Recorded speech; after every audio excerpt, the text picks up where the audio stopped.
लवचिकता या मराठी शब्दाचा मराठी बृहत्कोशातला अर्थ आहे एकमेकांवरती अवलंबून असल्यामुळे सहजपणे बदलण्याची स्थिती.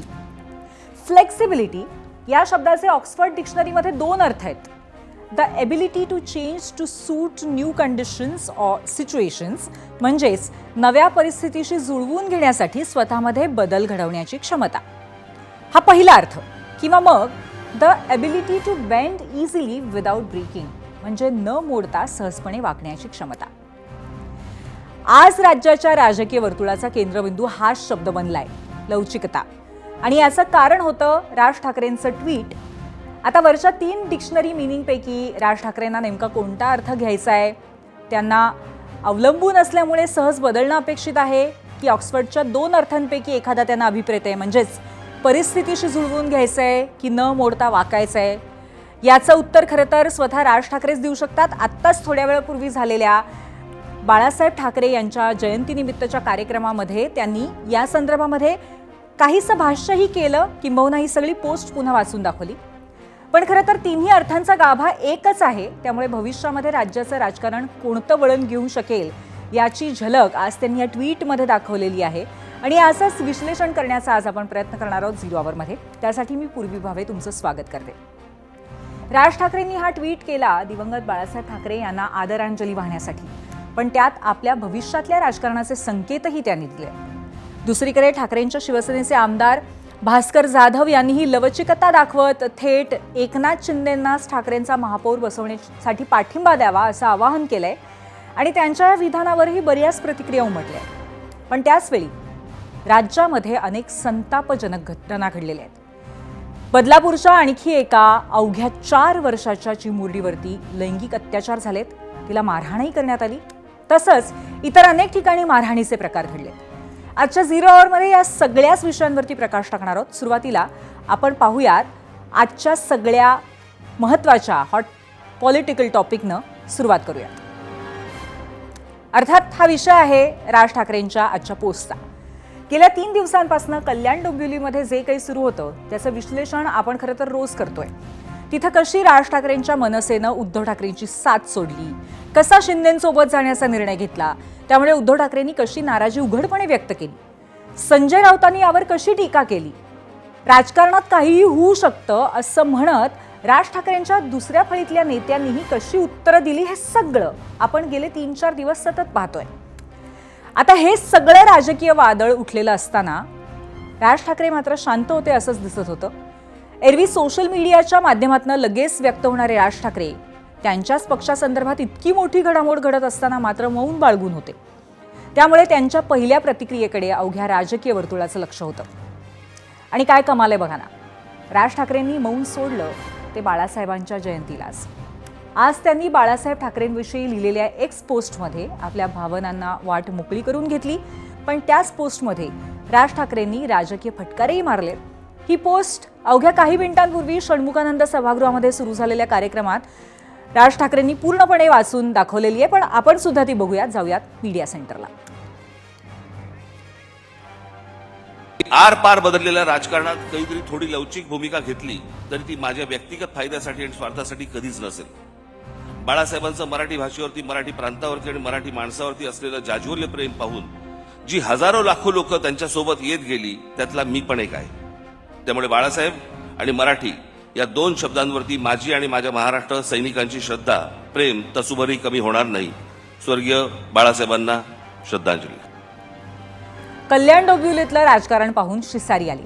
षण्मुखानंद सभागृहातल्या कार्यक्रमामध्ये राज ठाकरेंनी मोठं वक्तव्य केलंय.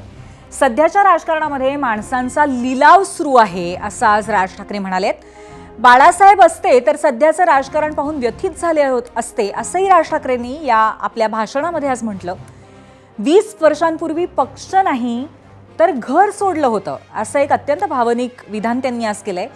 20 वर्षात मला आणि उद्धव ठाकरेंना अनेक गोष्टी उमजल्या असंही राज ठाकरे आज म्हणालेत. थोड्याच वेळापूर्वी झालेल्या त्यांच्या षण्मुखानंद सभागृहातल्या भाषणामध्ये त्यांनी अतिशय महत्त्वाचे मुद्दे मांडले. बाहेरच्या सगळ्या जिल्ह्यांमध्ये कल्याण डोंबिवली असेल, इतर ठिकाणी माझं उद्धव ठाकरे आणि माझं संजय राऊतांशी बोलणं झालं. शिसारी आली, शिसारी.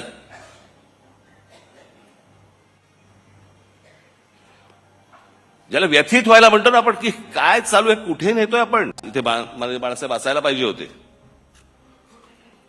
पण आज महाराष्ट्राची आणि देशाची जी राजकीय परिस्थिती निर्माण झालेली आहे, म्हणजे गुलामांचा बाजार. आणि हे सगळं महाराष्ट्रामधलं सगळं चित्र पाहिल्यानंतर, कुठेही जा तुम्ही, हे सगळं चित्र पाहिल्यानंतर आज मला असं वाटतंय बाळासाहेब नाही येत ते बरं आहे.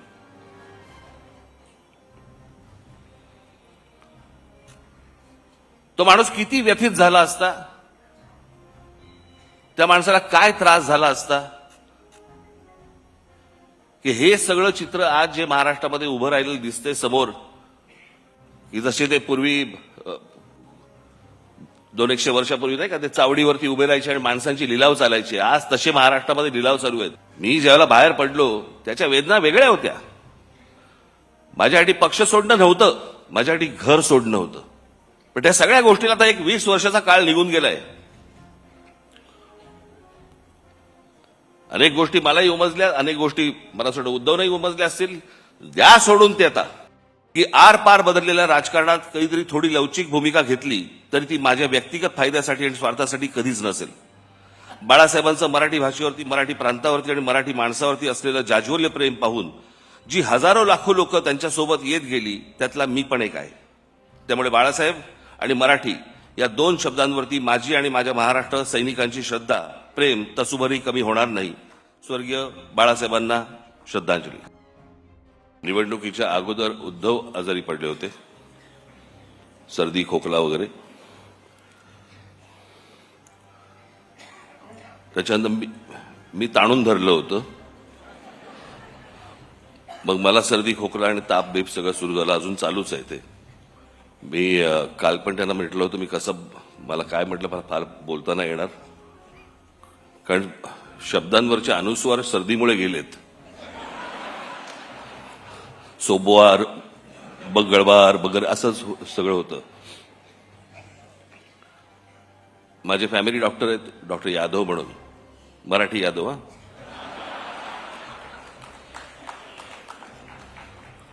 मग मी त्यांच्याकडनं औषधं घेतली आणि मी उद्धवना दिली. मी 2 दिवसात बरे झाले.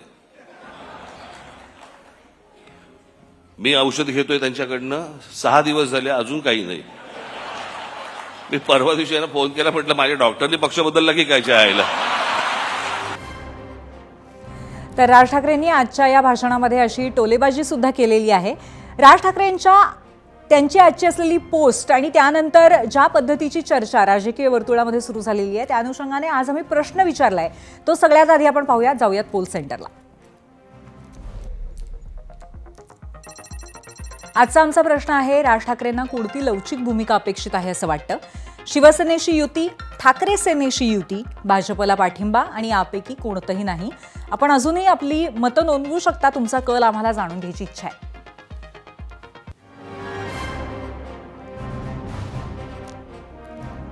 तर राज ठाकरेंना नेमकी कोणती लवचिक भूमिका अपेक्षित आहे असं तुम्हाला वाटतंय ते आम्हाला ऐकायला आवडेल.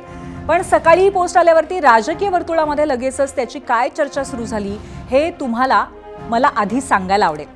मनसे नेते बाळा नांदगावकर यांनाही अर्थातच या पोस्टचा नेमका अर्थ पत्रकारांनी विचारला, मात्र त्यांनीही काही स्पष्ट उत्तर दिलं नाही. राज ठाकरेंच्या वाक्याचा अर्थ सांगताना त्यांचीही काहीशी तारांबळ उडाल्याचं दिसलं. लवचिक वेळ प्रसंगी मला कळत नाही की ज्यावेळेला मराठी माणसाच्या हिताचा विषय येतो त्यावेळेला काही प्रमाणात लवचिक घ्यावी लागते. तशा प्रकारची भूमिका राजसाहेब कधी कधी घेतात, ती मला वाटतं की चुकीची नाही. कसं आहे, एरवी कोणत्याही राजकीय विषयावरती ठाकरेंच्या शिवसेनेचे खासदार संजय राऊत हिरिरीनं मत मांडत असतात. त्यांना राज ठाकरेंच्या पोस्टवरती मत विचारलं तर त्यांनी या विषयावर बोलायला मात्र चक्क स्पष्ट नकार दिला. राज ठाकरे हे एका पक्षाचे प्रमुख आहेत. ते त्यांच्या पक्षाची भूमिका मांडायला सक्षम आहे आणि त्यांनी ती मांडली असेल, त्याच्यावरती मी बोलणं योग्य नाही. तर दुसरीकडे उपमुख्यमंत्री एकनाथ शिंदेंनी मात्र काहीशी सावध प्रतिक्रिया दिली आहे. राज ठाकरेंनी पंतप्रधान मोदींना पाठिंबा दिल्याची आठवण त्यांनी करून दिली. तसंच राज ठाकरे विकासाला महत्त्व देतात असंही उपमुख्यमंत्र्यांनी सांगितलंय. ठाकरेजींचं ट्विट मी बघितलं, अगदी छोटं ट्विट आहे आणि त्यांनी म्हटलेलं आहे की मी वैयक्तिक स्वार्थासाठी कुठलाही निर्णय घेतला नाही, घेणार नाही. आणि त्यांनी नेहमी त्यांच्या वैयक्तिक फायदा काय होईल हे कधी पाहिलं नाही. त्यांनी व्यापक भूमिका अगोदर पण जेव्हा प्रधानमंत्री नरेंद्र मोदीजी च्या लोकसभेच्या वेळेस घेतली होती, विकासाच्या मुद्द्यावर विधानसभेला पण घेतली होती. त्यामुळे ते डेव्हलपमेंटला महत्त्व देतात आणि पक्षाचे जे कार्यकर्ते आहेत त्यांच्या भावनांची कदर करतात. आता बाकी लोक काय करतात ते तुम्हाला माहिती आहे. आणि आजचं राज ठाकरेंची एक्सपोस्ट, त्याच्यानंतर नुकतंच झालेलं त्यांचं भाषण, या सगळ्याची चर्चा आपण करणार आहोत. त्यासाठी आपल्या सोबत आहेत राजकीय विश्लेषक संदीप आचार्यजी, ज्येष्ठ राजकीय विश्लेषक संदीप आचार्यजी. संदीपजी, आपलं स्वागत आहे एबीपी माझाच्या 0 आवरच्या गेस्ट सेंटरमध्ये. आपण आत्ता नक्कीच राज ठाकरे यांचं भाषण ऐकलेलं असेल. आधी त्यांनी सकाळी पोस्ट केली, ती पुन्हा आज वाचून दाखवली आणि पुन्हा एकदा त्या लवचिकतेचा, राजकीय लवचिकतेचा त्यांनी उल्लेख केलाय. वारंवार हे म्हणून राज ठाकरेंना नक्की काय सांगायचंय लोकांना, काय राजकीय अर्थ निघतो याचा? असं आहे की आपण जर बघितलं असेल तर मनसेच्या सुरुवातीच्या काळामध्ये राज ठाकरे यांनी मी महाराष्ट्राचा, महाराष्ट्र माझा ही जी भूमिका घेतली, विकासाची एक भूमिका घेतली, त्याच्यानंतर त्यांच्या भूमिकेमध्ये वेळोवेळीचे बदल होत गेले. त्याच्यामध्ये कधी भारतीय जनता पार्टीला त्यांनी लोकसभेत पाठिंबा दिलेला असेल, कधी लोकसभेच्या जागा कमी लढवलेल्या असतील, कधी विधानसभेमध्ये भारतीय जनता पार्टीच्या विरोधात टोकाची घेतलेली भूमिका असेल, कधी नगरपालिका, जिल्हा परिषदा, ग्रामपंचायत या निवडणुकाच न लढण्याचे निर्णय असतील. ह्या सगळ्या त्यांच्या भूमिकामुळे एक साशंकता निर्माण झाली आहे. त्या संदर्भात अधिक लवचिक म्हणजे काय, लवचिक भूमिका घेणार म्हणजे काय, हे राज ठाकरे यांनी स्पष्ट करणं केव्हाही चांगलं आहे. या संदर्भात त्यांनी जर अधिक स्पष्ट केलं असतं तर जास्त बरं झालं असतं. आता काय झालं, हा वाद कुठून सुरू झाला? कल्याण डोंबिवलीवरून सुरू झाला. कल्याण डोंबिवलीमध्ये राजू पाटील यांनी मी वरिष्ठांच्या परवानगीने शिवसेनेला पाठिंबा दिला सांगितलं, एकनाथ शिंदे यांच्या शिवसेनेला पाठिंबा दिला सांगितलं. याच्यावरनं उद्धव ठाकरे यांच्या शिवसेनेमध्ये प्रचंड नाराजी निर्माण झाली. संजय राऊतांनी नाराजी व्यक्त केली. या सगळ्या पार्श्वभूमीवरती आजचा वर्धापन दिन आहे. या वर्धापन दिनाला राज ठाकरे या संदर्भात काही भूमिका व्यक्त करतील, काहीतरी भूमिका घेतील, मांडतील अशी एक अपेक्षा होती. त्यांनी त्यांची भूमिका स्पष्ट करताना एक लवचिक भूमिका, हा लवचिक एक शब्द वापरलाय आणि हा विषय तिथे सोडून दिलेला आहे. अधिक स्पष्टता ते पुढच्या काळात करतील याच्यावरती. नक्कीच. आणि आजचं जे संपूर्ण भाषण होतं त्याच्यामध्ये प्रश्न याच्यामध्ये हा बोला संदीपजी, बोला. आता याच्यामध्ये प्रश्न असा आहे की राजू पाटलांनी मुळात अशी भूमिका का घेतली, तर राजू पाटलांच्या पक्षामध्ये जे 4 नगरसेवक आले होते ते मुळात शिवसेने शिंदे गटाकडनं त्यांना तिकीट ठेवायला मिळालं नाही, ते भाजपला जागा सुटल्या होत्या. आता हे जर 4 नगरसेवक फुटले तर काय होईल? मग तोही मुद्दा बाजूला ठेवून या 4 नगरसेवकांचा विकासाचा कसा मुद्दा येईल? आता एकनाथ शिंदे यांचे जे चिरंजीव आहेत खासदार श्रीकांत शिंदे यांनी या संदर्भात भूमिका स्पष्ट केलेली आहे की महायुतीचाच महापौर बसेल, मुंबईत बसेल, ठाण्यात बसेल, सगळीकडे महापौर महायुतीचा बसेल. ते कुठेही म्हणत नाही आम्ही स्वबळावर करू म्हणून. त्यामुळे पाठिंबा त्यांनी घेतला आहे, ती ताकद दाखवायला घेतलेला आहे. आगामी काळातली काही राजकीय गणितांचा विचार करून घेतला असेल आणि यांनी पाठिंबा देताना विचार तोच केला असणार की आगामी काळातली काही गणितं.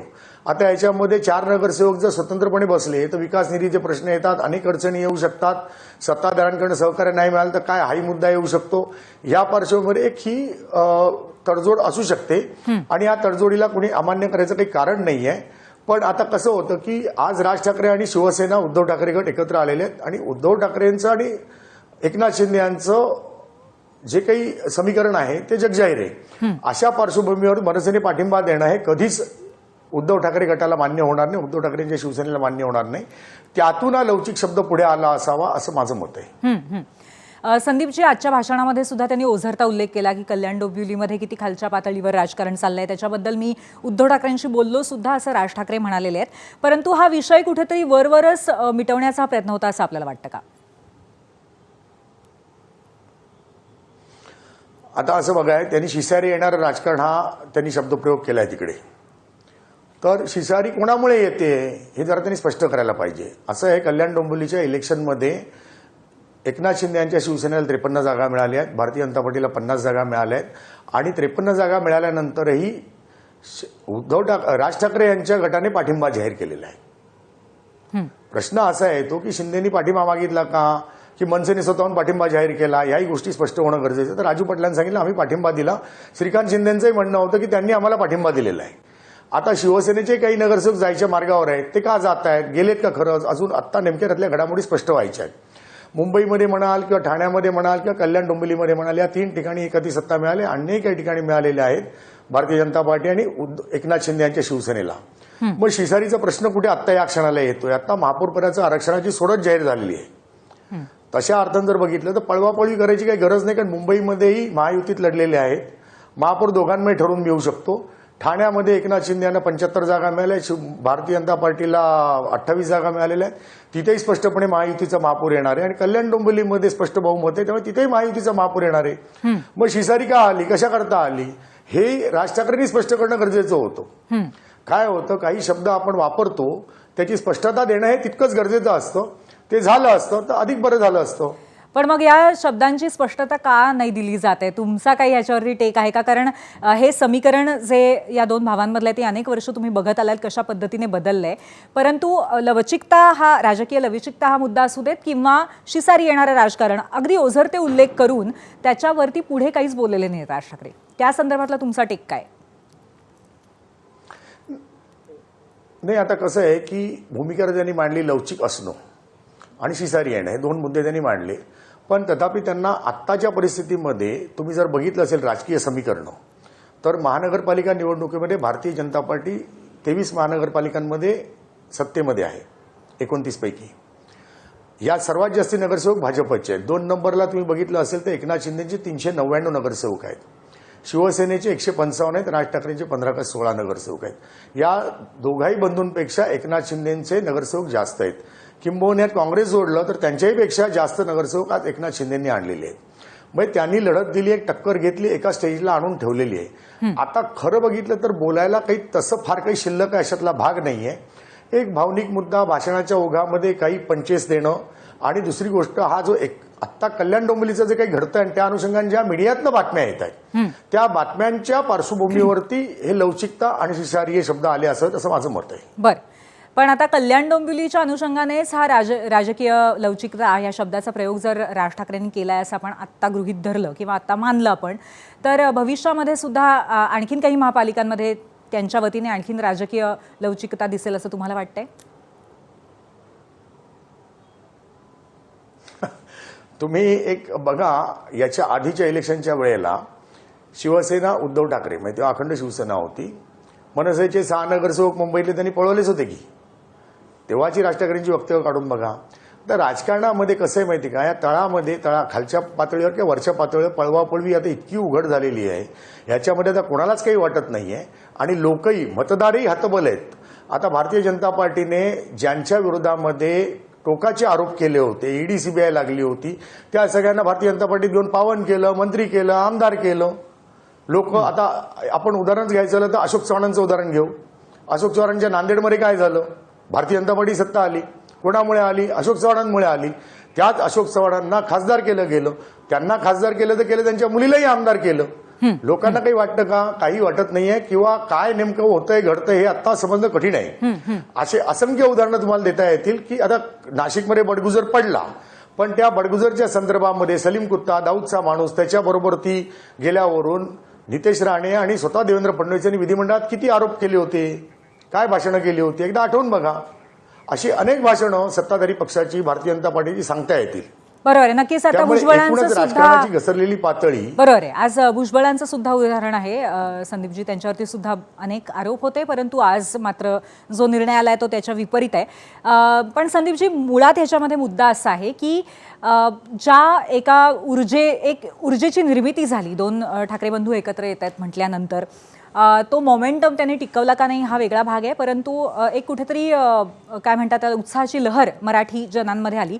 त्यामुळे लोकांच्या मनामध्ये नेहमीचा असा आशावाद आहे की हे 2 भाऊ एकत्र राहतील. तर तुमच्या दृष्टीने ही युती, या दोघांचं एकत्रित राहणं किती काळ टिकेल, ते एकसंध राहतील का, काय वाटतं तुम्हाला? आता बघा, उद्धव ठाकरेंनी जेव्हा हिंदी सक्तीचा मुद्द्यावरून 2 भाऊ एकत्र आले तेव्हा मराठी माणसाचा जो प्रतिसाद मिळाला होता, जबरदस्त प्रतिसाद मिळाला होता. त्याच्यानंतर हे दोन्ही भावांना एकत्र लक्षात आलं असेल की आपण एकत्र येणं गरजेचं आहे, ही काळाची गरज आहे. आणि त्यावेळेचा राजकीय पट जर बघितला तर दोन्ही भाऊ स्वतंत्रपणे लढले असते तर त्यांची परिस्थिती निश्चितच डामाडोल झाली असती, फार रसातळाला गेली असते. अशी परिस्थिती एकूण एक चित्र त्यावेळेला होतं. ह्या परिस्थितीत दोन्ही भाऊ एकत्र येणं ही त्या काळाची गरज होती, त्यांची गरज होती. आणि मराठी माणसाने हे पहिल्यांदा एकत्र आले, त्या दोन्ही भावांचं स्वागतच केलं आणि त्यातून त्यांना जी काही जागा मिळाल्यात मुंबईमध्ये ह्या त्याचा परिपाक आहे. तसं जर आपण बघितलं तर ज्या पद्धतीने त्यांनी ही संधी साधायला पाहिजे होती, 5 महिने त्यांच्याकडे होती. या 5 महिन्यामध्ये महानगरपालिका मुंबई ही त्यांच्या दृष्टीने महत्वाची होती. त्याच्या खालोखाल ठाणे होतं, नाशिक होतं. आवाज गेला, ऐकू येत आहे संदीपजी, आम्हाला आवाज ऐकू येतोय. आवाज गेला, बंदच झालं.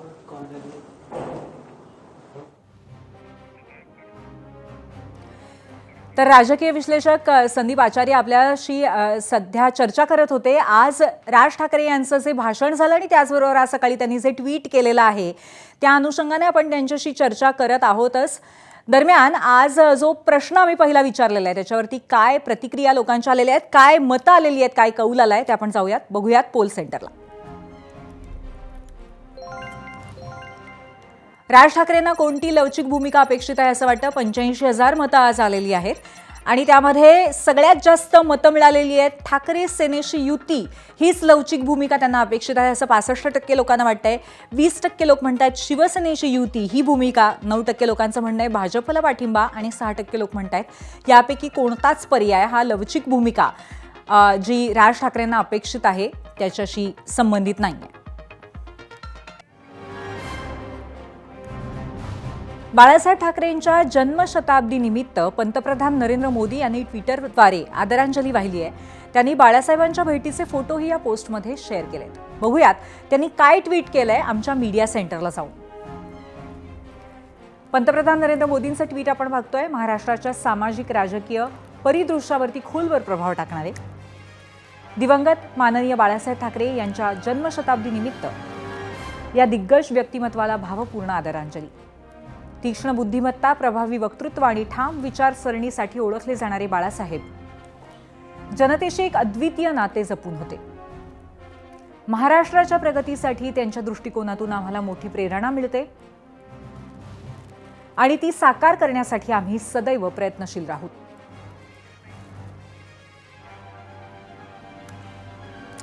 मात्र या ट्विटवरती संजय राऊत यांनी आगपाखड केली आहे. ज्यांच्याकडून प्रेरणा घेतली त्यांचीच शिवसेना मोदींनी फोडली असा घणाघात राऊतांनी केलाय. देशाचे पंतप्रधान नरेंद्र मोदी यांनी बाळासाहेबांबरोबरचा फोटो, स्वतःचा फोटो ट्विट करून बाळासाहेब हे कसे आपले मार्गदर्शक होते आदरांजली वाचताना त्यांनी पाहिली. त्याच मोदींनी त्याच बाळासाहेबांची शिवसेना तोडली फोडली आणि शिवसेना प्रमुख पदावर एकनाथ शिंदे नावाच्या व्यक्तीला बसवलं. आता मोदी एकनाथ शिंदेकडून ऊर्जा, प्रेरणा, मार्गदर्शन घेतात का असा लोकांच्या मनात एक प्रश्न आहे. राज ठाकरे बाळासाहेब राजकारणात कसे लवचिक होते हे सांगत असताना ठाकरेंचे सैनिक कसे मागे राहतील. कोकणातले ठाकरेंचे सेनापती भास्कर जाधव यांनी ही संधी साधत चक्क एकनाथ शिंदेंच्या काळजाला हात घालण्याचा प्रयत्न केला. बाळासाहेबांच्या जन्मशताब्दी निमित्त आपल्या पक्षाचा महापौर मुंबईत असावा अशी इच्छा त्यांनी व्यक्त केली आणि शिवसेनेनं पाठिंबा द्यावा असं आवाहनही केलं. पण शालेय शिक्षण मंत्री दादा भुसेंनी प्रतिआवाहन केलं आणि ठाकरेंनीच धनुष्यबाणाला पाठिंबा द्यावा असं सांगितलं. पाहूया दोघातली ही जुगलबंदी. या शिवसेना भाजपाबरोबर एकनाथराव शिंदे आहेत, त्या एकनाथराव शिंदेना आव्हान वजा विनंती मी करतो, तुम्ही भारतीय जनता पार्टीला सांगितलं पाहिजे हे वर्ष हिंदू हृदय सम्राट शिवसेना प्रमुख माननीय बाळासाहेब ठाकरे यांचं जन्मशताब्दी वर्ष आहे आणि म्हणून आम्ही मुंबईवर हा शिवसेनेचा भगवा झेंडा फडकला पाहिजे आणि बाळासाहेबांचे वारसदार असलेल्या उद्धव बाळासाहेब ठाकरेंच्या म्हणजेच खऱ्या शिवसेनेचा झेंडा फडकला पाहिजे. त्यामुळं आम्ही आमचे राजकीय मतभेद बाजूला सारून आम्ही शिवसेना प्रमुखांना खऱ्या अर्थाने श्रद्धांजली अर्पण करण्याकरता म्हणून उद्धव बाळासाहेब ठाकरे जो उमेदवार देतील त्याला आम्ही मदत करू हे सांगण्याचं धाडस एकनाथराव शिंदेने दाखवलं पाहिजे. त्यांना माझं सांगणं राहील की खऱ्या अर्थाने हिंदू हृदय सम्राट शिवसेना प्रमुख माननीय बाळासाहेब ठाकरे साहेबांचा आज जन्मदिनांक आहे आणि अशा या शुभ दिवशी ज्यांनी शिवसेना प्रमुखांचे विचार पुढे नेण्याचं काम माननीय एकनाथजी शिंदे साहेबांनी केलेलं आहे आणि म्हणून संपूर्ण महाराष्ट्राने त्याचं अनेकदा अनुभूती पण दिलेली आहे. मग विधानसभेच्या निवडणुकीच्या माध्यमातून असेल, पाठीमागच्या काळामध्ये झालेल्या नगरपालिकेच्या निवडणुकीच्या माध्यमातून असेल, आता महानगरपालिकेच्या निवडणुकीच्या माध्यमातून असेल आणि म्हणून उलट त्यांनीच आता धनुष्यबाणाच्या शिवसेनेला पाठिंबा दिला पाहिजे. अर्थात भास्कर जाधवांनी दिलेला हा प्रस्ताव काही तेवढा सिरियस नव्हता, पण त्यामुळे नव्या चर्चेला तोंड फुटलं हे मात्र तितकंच खरं. आमच्यावर एवढे वाईट दिवस आलेले नाही आहेत अशा शब्दात संजय राऊत यांनी जाधवांचं आव्हान उधळून लावलंय. ऐकूयात. शिंदेचा पाठिंबा घेणार नाही. एवढे शिवसेनेवरती वाईट दिवस आलेले नाही. सत्ता मिळाली नाही म्हणून आमचा जीव तडफडत नाही, आम्ही कळवळत नाही बरं का. भारतीय जनता पक्षाला जी सत्तेची राक्षसी हाव सुटलेली आहे ती तुम्हाला दिसते. हा काय बाळासाहेबांचा विचार नव्हता. बाळासाहेब असं म्हणायचे, अगदी स्पष्ट बोलायचं होतं. अशा प्रकारचं राजकारण जेव्हा त्यांना घुणा यायला लागली, यांच्यापेक्षा वेशा परवडल्या म्हणायचे. हा बाळासाहेबांचे शब्द आहे आणि ते रेकॉर्ड होते. राजकारणात कोण कुणाबरोबर जाईल हे सांगता येत नाही, हे घासून गुळगुळीत झालेलं वाक्य शिवसेनेचे मंत्री गुलाबराव पाटील यांनी आज पुन्हा एकदा उच्चारलं. त्यांना राज ठाकरेंचं ट्विट, ठाकरे बंधूंची युती आणि भविष्यात दोन्ही शिवसेना एकत्र येण्याची शक्यता यावरती प्रश्न विचारला तेव्हा गुलाबराव काय म्हणाले ते तुम्ही स्वतःच ऐका. हे बघा, आता ते दोघं जण एकत्र आलेले, त्याला काय प्रत्येकाचा विचार आहे, कोणी कोणाबरोबर एकत्र. राजकारणामध्ये काहीच सांगता येत नाही, कोण कधी कोणाबरोबर जाईल. त्यामुळे भविष्यवाणी मी काही सांगू शकत नाही. आपण बघताय MIM आता कोणाबरोबर युती करते, अमुक पक्ष त्याच्यावर युती करतोय, टमुक पक्ष याच्यावर युती करतोय. त्यामुळे राजकारणामध्ये असं काही कन्फर्म सांगू शकत नाही म्हणून की मैं इसके साथ ही रहूंगा. या विषयाच्या अनुषंगाने राजकीय प्रतिक्रिया आपण पाहिल्या. आता आजच्या प्रश्नावरती तुमच्या प्रतिक्रिया काय आल्यात हे सुद्धा आपण पाहूयात. मीडिया सेंटरला काही निवडक प्रतिक्रिया पाहूयात. एक्सवरून दिनेश शिंदे म्हणतायत, जर राज ठाकरे उद्धव ठाकरेंच्या विरुद्ध गेले तर मोठ्या रोषाला सामोरं जावं लागेल आणि हे त्यांना परवडणार नाही. पुढची प्रतिक्रिया आहे अमित जाधव यांची एक्सवरनं. 3 वर्षांनंतर विधानसभा इलेक्शन आहे, ठाकरे बंधू निदान तोपर्यंत एकत्र राहतील, हीच लवचिक भूमिका अपेक्षित आहे. युट्यूबवरनं बाबासाहेब गजरे म्हणतायत, आज खऱ्या अर्थाने हळूवार का होईना मनसेची राजकारणात सुरुवात झालेली असताना परत एकदा प्रश्नचिन्ह उभं केलं राज ठाकरेंनी. युट्यूबवरनं पुढची प्रतिक्रिया आहे, एकत्र आलो एकत्र राहण्यासाठी, मोकळे होणार सत्तेसाठी, हितेश भट यांची प्रतिक्रिया.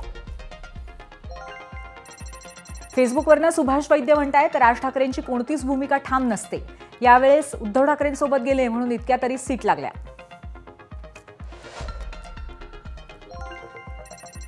फेसबुकवरनं पुढची प्रतिक्रिया अशोक सोनुनी यांची आहे, राज ठाकरेंनी सगळ्या भूमिका करून झाल्या, आता ही नवीन भूमिकाच बाकी होती करायची.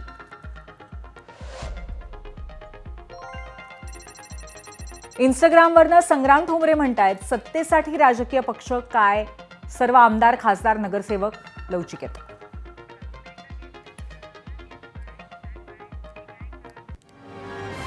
आणि यानंतर पुन्हा एकदा गेस्ट सेंटरला जाऊयात. आपले आजचे पाहुणे राजकीय विश्लेषक संदीप आचार्यजी आपल्या सोबत आहेत. संदीपजी, आपलं पुन्हा एकदा गेस्ट सेंटरमध्ये स्वागत.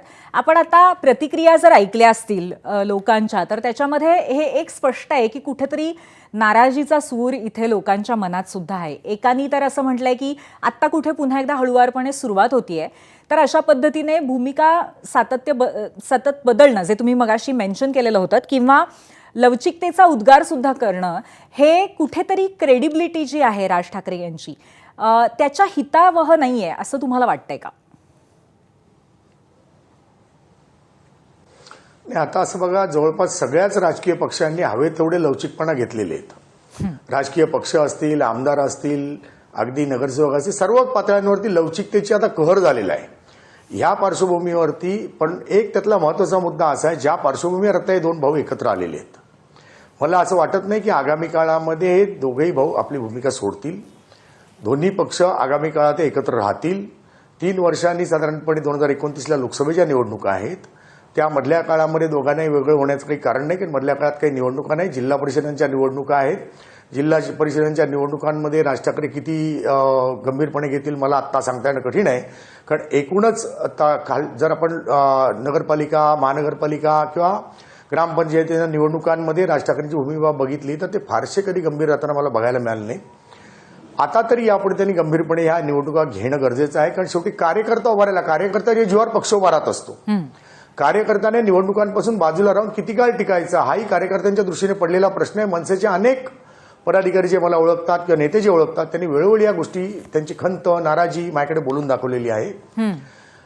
शिवसेनेचं म्हणाल तर शिवसेना उद्धव बाळासाहेब ठाकरे यांच्या पक्षाची बांधणी तळागाळामध्ये आहे. ते सातत्याने निवडणूक लढवतात. त्यांनी चिकाटीने निवडणूक लढवल्या आणि हे दोन्ही भाऊ आगामी काळात एकत्र राहिले तर त्यांना काहीतरी भवितव्य आहे. असं आहे की या क्षणाला अजून सुप्रीम कोर्टाचा निकाल लागायचा आहे. धनुष्यबाण कोणाचं आहे, काय शिवसेना कोणाची, याचा अजून स्पष्टता व्हायची आहे. तरी जर आपण बघितलं तर भारतीय जनता पार्टीची आजची गरज आहे एकनाथ शिंदे ही. त्यामुळे आगामी काळात एकनाथ शिंदे, अजित पवार हे आणि भाजप हे तिघही एकत्र राहतील. त्या पार्श्वभूमीवरती मनसे आणि शिवसेना यांना एकत्र राहावं लागेल. राजकीय पटात शेवटी इलेक्शन जिंकणं हा महत्त्वाचा भाग आहे आणि जिंकलेल्या जागा किंवा राजकीय गणितांचा विचार करताना या क्षणाला दोघांनाही वेगळं होणं हे परवडणारं नाहीये आणि वेगळं होऊन ते कुठे जाऊही शकत नाहीये. ते सामावून घ्यायला दुसऱ्या पक्षाकडे पण जागा असायला पाहिजे. मधल्या काळामध्ये देवेंद्र फडणवीस यांनी सांगितलं, ऑलरेडी आम्ही ट्रिपल सीट बसलेलो सायकलवरती, चौथा बिडू आम्ही घेऊ शकत नाही. हे देवेंद्र फडणवीस यांनी याच्यापूर्वी स्पष्ट केलेलं आहे. अशा वेळेला आता कुठलीही वेगळी राजकीय स्पेस नाहीये आणि स्वबळावरती आता लढण्याची ताकद तसं जर बघितलं तर या दोघांपैकी कोणाहीकडे नाहीये.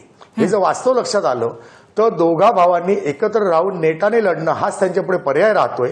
आणि मला असं वाटतं लवचिक हा शब्द कल्याण डोंबिवलीच्या पार्श्वभूमीवरती जी नाराजी उफाळून आली होती, संजय राऊतांनी सुद्धा जी नाराजी व्यक्त केली होती, त्या पार्श्वभूमीवरती थोडा एक सौम्यपणा आणण्याच्या दृष्टीने त्यांनी वापरलेला तो शब्द आहे. अन्यथा ते दोघेही भाऊ ह्या पुढील काळामध्ये एकत्र राहतील असा मला विश्वास आहे, जरी मी भविष्यवेत्ता नसलो तरीही. नक्कीच संदीपजी, आज या संपूर्ण विषयावरती तुम्ही अत्यंत तपशीलवार पद्धतीने विश्लेषण केलं, त्याबद्दल खूप खूप धन्यवाद. खूप खूप आभार. बाळासाहेब ठाकरे यांच्या जन्मशताब्दी निमित्ताने सुरू असलेल्या षण्मुगानंद इथल्या कार्यक्रमामध्ये उद्धव ठाकरे यांचं भाषण थोड्याच वेळात सुरू होणार आहे, परंतु त्यापूर्वी आज राज ठाकरे यांचं भाषण इथे झालं आणि त्यावेळेला बाळासाहेब ठाकरे यांच्या आठवणीमध्ये राज ठाकरे भावूक झालेले होते. त्यांची वक्तव्य आपण ऐकूयात. बाहेरच्या सगळ्या जिल्ह्यांमध्ये कल्याण डोंबिवली असेल, इतर ठिकाणी माझं उद्धव ठाकरे आणि माझं संजय राऊतांशी बोलणं झालं. शिसारी आली, शिसारी.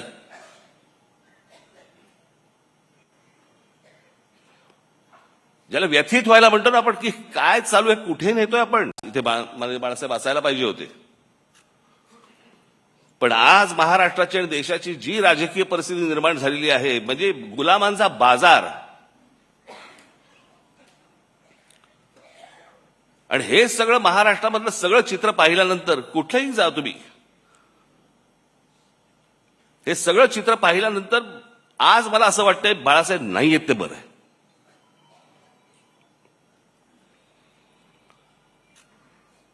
तो माणूस किती व्यथित झाला असता, त्या माणसाला काय त्रास झाला असता, की हे सगळं चित्र आज जे महाराष्ट्रामध्ये उभं राहिलेलं दिसतंय समोर, की जसे ते पूर्वी 200-100 वर्षापूर्वी नाही का ते चावडीवरती उभे राहायचे आणि माणसांची लिलाव चालायचे, आज तसे महाराष्ट्रामध्ये लिलाव चालू आहेत. मी ज्यावेळेला बाहेर पडलो त्याच्या वेदना वेगळ्या होत्या. माझ्यासाठी पक्ष सोडणं नव्हतं, माझ्यासाठी घर सोडणं होतं. पण त्या सगळ्या गोष्टीला आता एक 20 वर्षाचा काळ निघून गेलाय. अनेक गोष्टी मलाही उमजल्या, अनेक गोष्टी मला सोडून उद्धवनंही उमजल्या असतील. द्या सोडून ते आता, की आर पार बदललेल्या राजकारणात कधीतरी थोडी लवचिक भूमिका घेतली तरी ती माझ्या व्यक्तिगत फायद्यासाठी आणि स्वार्थासाठी कधीच नसेल. बाळासाहेबांचं मराठी भाषेवरती, मराठी प्रांतावरती आणि मराठी माणसावरती असलेलं जाज्वल्य प्रेम पाहून जी हजारो लाखो लोक त्यांच्यासोबत येत गेली, त्यातला मी पण एक आहे. त्यामुळे बाळासाहेब आणि मराठी या 2 शब्दांवरती माझी आणि माझ्या महाराष्ट्र सैनिकांची श्रद्धा, प्रेम तसूभरही कमी होणार नाही. स्वर्गीय बाळासाहेबांना श्रद्धांजली. निवडणुकीच्या अगोदर उद्धव आजारी पडले होते, सर्दी खोकला वगैरे. त्याच्यानंतर मी ताणून धरलं होतं. मग मला सर्दी खोकला आणि ताप बेप सगळं सुरू झालं, अजून चालूच आहे ते. मी काल पण त्यांना म्हटलं होतं मी कसं, मला काय म्हटलं मला फार बोलता नाही येणार, कारण शब्दांवरचे अनुस्वार सर्दीमुळे गेलेत. सोबवार, बगळवार वगैरे असं सगळं होतं. माझे फॅमिली डॉक्टर आहेत, डॉक्टर यादव म्हणून, मराठी यादव.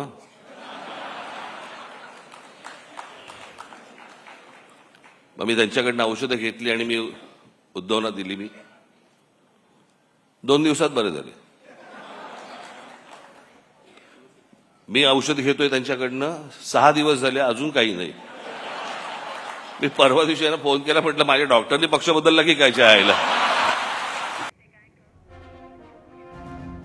आणि याबरोबरच 0 आवरमध्ये आज आपण इथेच थांबतोय. तुम्ही पाहत रहा ABP माझा.